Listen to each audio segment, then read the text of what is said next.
Olá, meus amigos, deixa eu me apresentar. Meu nome é Fernão Lara Mesquita, eu sou jornalista daquela época em que jornalista era contra a censura, liberdade de pensamento e de expressão era sagrado e a imprensa era a instituição mais admirada do Brasil. Pode acreditar, isso já aconteceu e não faz tanto tempo assim.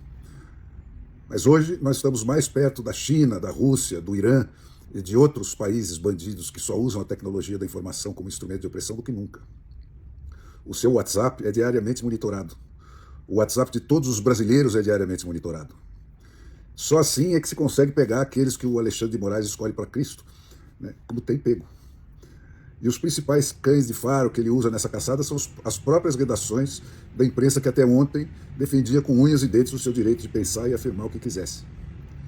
É por isso que eu suspendi a minha hesitação em gravar um vídeo como esse, porque eu acho que a ocasião agora está pedindo ações drásticas. Essa onda negra, que nunca se levantou tão alta na história do Brasil depois do fim da Inquisição, não abaixa sozinha. O momento é de extremo perigo.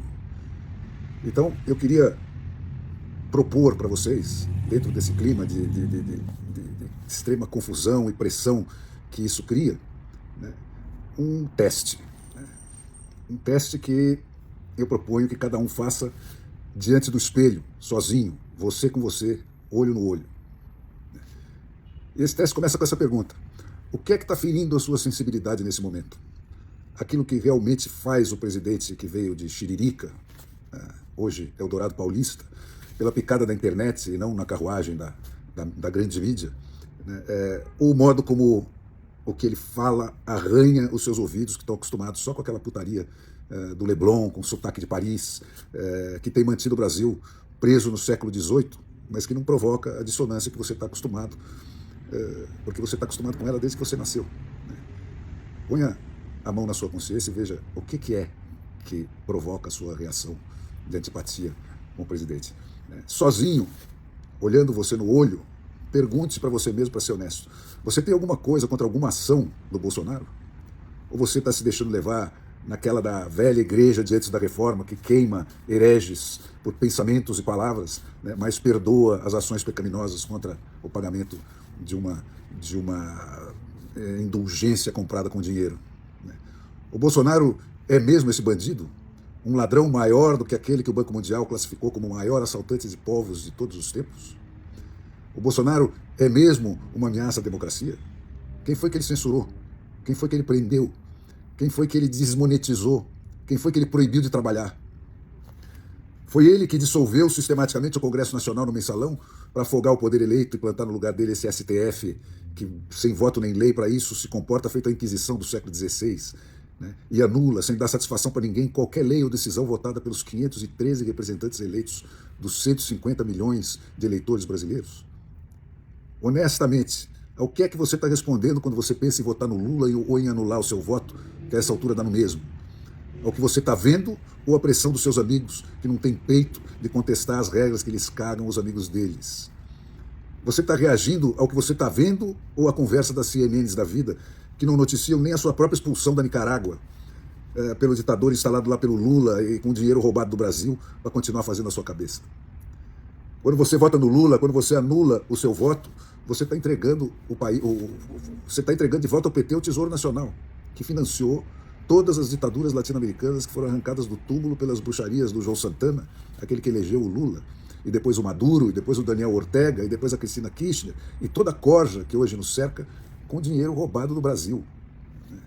Quando você vota no Lula ou quando você anula o seu voto, você está confirmando o cancelamento do Poder Judiciário brasileiro pela canetada do Dr. Fachin, o advogado dos comícios do MST, que a Dilma enfiou no Supremo para anular a sentença de 9 juízes das 3 instâncias do Judiciário abaixo do STF. Tirar o Lula da cadeia e meter ele na porta da presidência.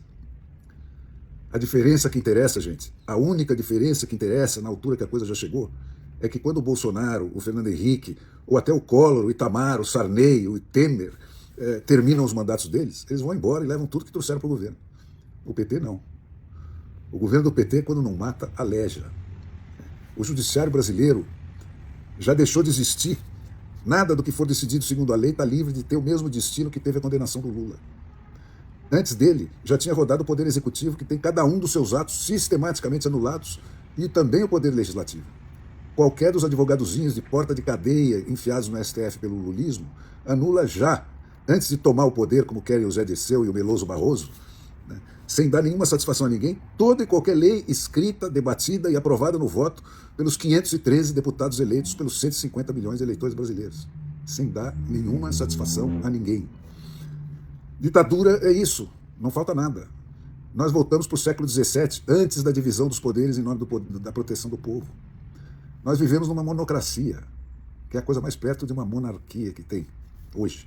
E quem não gostar, que vai reclamar com o STF, que hoje está em 7-4, mas já em 2023 pode ir para 9-2, porque tem a aposentadoria do Lewandowski e da Rosa Weber já no ano de 2023. O Lula, faltando uma semana para a eleição, nem se tocou de publicar um programa de governo, porque não precisa. É o mesmo de sempre. Eles já tentaram 3 vezes antes passar o mesmo golpe e foram impedidos sempre na última hora. A primeira tentativa foi no Natal de 2009. Faltando 5 dias para terminar o mandato do Lula, eles baixaram o Plano Nacional de Direitos Humanos, que instituía uma política nacional de participação social, que impunha 521 alterações na Constituição brasileira, alterando 22 artigos, 11 parágrafos e 92 incisos para substituir o sistema de decisões emanando do povo via Congresso Nacional, como manda a democracia.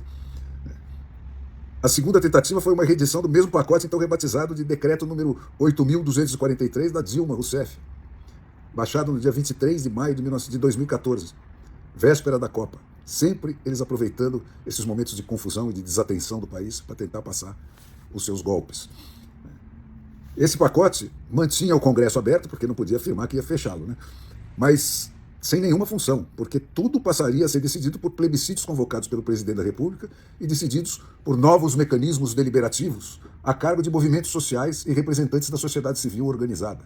Isso eu estou sendo textual.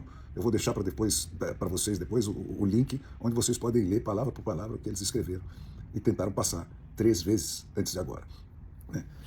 Por esse instrumento, né, todos os poderes da União e do Ministério Público, assim como os do Judiciário, estariam submetidos a esse tipo de controle social, né, sempre entre aspas. Todos os instrumentos da Lava Jato, as delações premiadas, as prisões na segunda instância, etc., seriam revogados. E o controle da mídia, a obsessão do Lula, se faria com a atuação da Anatel e da Polícia Federal para impedir perseguições como a que o Lula tinha sofrido. Com o STF e a mídia dominadas, eles desistiram dessa frescura, né, não precisava mais. Rodou o Ministério Público. Agora o que vale são as ordens dos Randolphos Rodrigues da vida que o STF executa.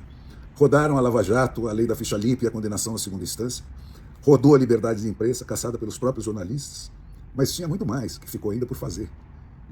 O plano instituía uma comissão de direitos humanos nos legislativos, em cada legislativo, estou falando do municipal, do estadual e do federal, em cada uma teria uma comissão de direitos humanos para fazer uma triagem prévia das matérias que eles poderiam ou não processar. Quer dizer, os escolhidos do PT, dos movimentos sociais, é que diriam para o legislativo eleito pelo povo o que eles poderiam ou não processar. Eles obrigariam todos os professores do país a fazer um processo, passar por um processo de reeducação. Olha onde vai a coisa. Eles vedam ao judiciário dar sentenças de reintegração de posse das propriedades invadidas, tanto as rurais quanto as urbanas, né? Prerrogativa que se tornaria exclusiva desses movimentos sociais, autores das invasões. Eles é que decidiriam se e quando as propriedades poderiam ser reivindicadas pelos seus legítimos donos. Eles desmontariam as polícias estaduais e criariam uma central única de comando de todas as polícias do país, o que seria o tiro de misericórdia no federalismo brasileiro. Os governos estaduais e municipais que vivem de mesada do governo federal, dada se e quando eles quiserem se comportarem bem, têm hoje ainda as suas polícias que lhes fornecem um serviço de inteligência e os cercam de uma força armada que o governo federal não pode pisotear à vontade. Teria que pensar 2 vezes antes de fazer isso. Então, gente, a coisa já foi longe demais. Ditadura é isso aí, sem tirar nem pôr. Se o Brasil mandar o lulismo para onde ele merece, eu não sei quantas décadas perdidas nós vamos levar para nos curarmos de tudo isso, de toda essa doençarada que o PT instilou nas veias do país enquanto ele esteve no poder. Mas se você votar no Lula, votando ou anulando o seu voto, que dá no mesmo, você vai estar dizendo, é isso aí, rouba mesmo, prende mesmo, arrebenta mesmo. Se sem precisar a coisa já chegou, se sem isso a coisa já chegou onde chegou, imagine se as urnas disserem isso para esse pessoal. Aí não tem mais conserto. Nós vamos ser uma nova Argentina, uma nova Rússia, o nosso próprio Putin ameaçando o mundo, assassinando opositores, como estão fazendo todos esses vizinhos nossos que o Lula ajudou a pôr onde estão. Então, gente, atenção, muita atenção. O Brasil nunca esteve tão perto do abismo quanto está hoje. Então, antes de apertar aqueles botõezinhos no domingo que vem, pensem muito seriamente no que vocês vão estar fazendo.